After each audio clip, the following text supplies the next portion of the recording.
We've been through one of these already this year, so I don't know if there is such a thing as a loser. Both teams played well. Both teams made plays when no one thought possible they were going to make them, and we just got fortunate that the 2-point play was the same one we used in the Boise game. We wanted to isolate Josh, and fortunately we made a play. You got to give Jason Barrett a lot of credit. He's been coming close all year, blocking the field goal, put us in position to do that.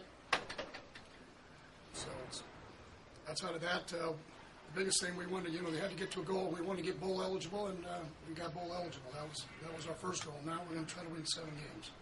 We got a really good K-State game coming to town next Saturday, and so see how it all works. The decision to go for 2, can you kind of? Well, I'm one of those people that believe when you play somebody on the road, you got to go take ball games. If you try to just play around and see how you saw what happened with the punt return. We're playing great defense. They've got 224 yards, but we're not doing anything. All of a sudden, he returns a punt for a touchdown. You think the game's over, and then Trayvon makes a play with his feet and gets himself open and in a scramble, and Josh goes deep, and we tie the ball game and you give yourself a chance. But I thought West Virginia, you got to give them a lot of credit. I tell you, I love the atmosphere. I thought the crowd, everybody. It was a great place. I understand why West Virginia has been so successful. Great atmosphere. So for us, we're glad we came and got a victory. People have been counting this young group out all year long, saying that we couldn't do things, that we're going to have to grow up. Had an article about we don't belong in this, that, and the other. So I told them, I said, you gave them 2. You have to have purpose, and you have to have relentlessness. And I challenged them at halftime because I thought they didn't do that. I thought West Virginia turned up the knob before the half, and we kind of turned it down.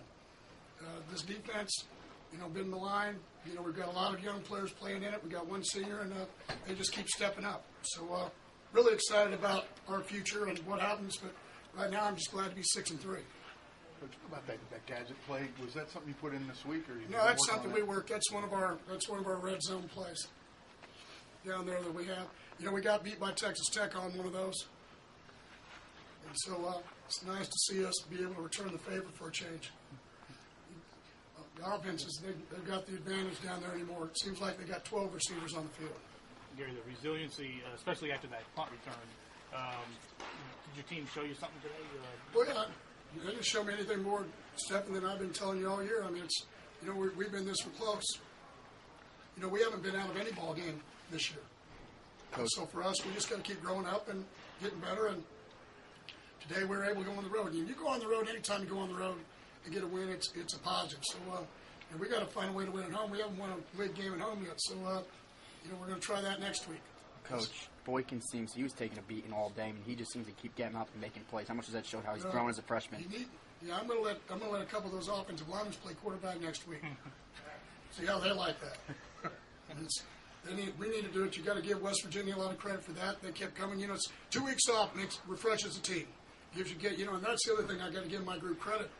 West Virginia had a chance to get their legs back, had a chance to work on us longer, and then and for us to beat somebody on an off week is hard to do, let alone beat somebody on an off week on the road. So it's a good thing he weighs 222. The way the flesh is coming out of him, he's probably down to 187 by the time we get home. Describe your thought process there at the end. Did you got to take games? No. It's one of those things when you go on the road. If you go on the road, I ask them, "Do you have a good play?" Because if they don't have a good play, then kick the extra point. And they said they had 2 good plays. Who said that? My offensive guys. So I said, well, let's go because you're not going to mess. You're not going to make around. You got a guy that's a Heisman Trophy quarterback. You played all night. You've held in X amount of yards, but don't let him work his magic. So we were in a position to try to win it, and that's what I did. I took my headset off. It was either going to be a win or a lose, and I pulled the team together and said, either way, we're going to act like champions and go about our business.